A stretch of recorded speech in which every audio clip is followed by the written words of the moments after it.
infield game. They were number 2 in the country.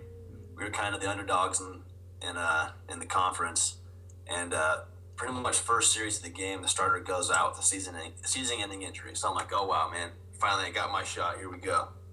Time to go ball out. So kind of funny, man. So we get the ball at like the 30-yard line. We're down like 14-0, almost halftime. And coach calls a bootleg for me. I was always more of a running quarterback. I'm like, oh man, this is my bread and butter right here. I'm about to score for sure. Go out there, fake the ball, come around the corner. I'm like, oh man, I got this. But there's like the corners coming in from the sideline, and then the DNs and linebackers were cracking down from the middle. So I was like, oh, this could get ugly. I better dive. So I'm running full speed, have all my weight on my left knee, about to jump into the end zone.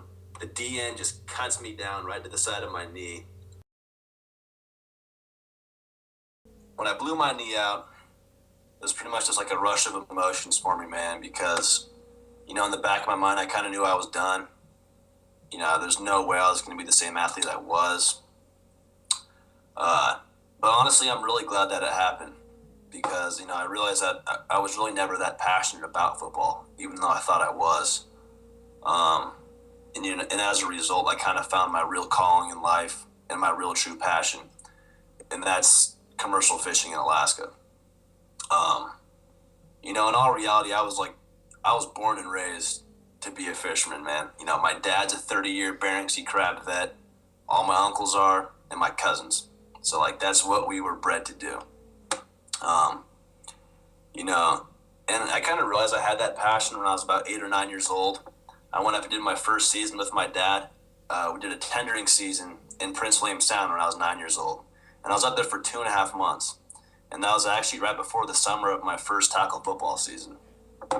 And so, I remember being up in my dad's wheelhouse and crying because I was missing football practice. I had to be up there on this fishing boat.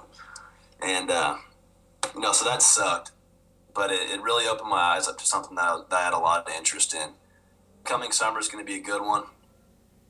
I'll be flying up to South Naknek, Alaska. It's on the eastern part of the Bering Sea, and I'll be hitting the Bristol Bay sockeye gillnet season there for about a month and a half, and that's a straight up grind, man. That's 20 hours on, 4 hours off every single day. So it really kicks your butt, but it's worth it at the end.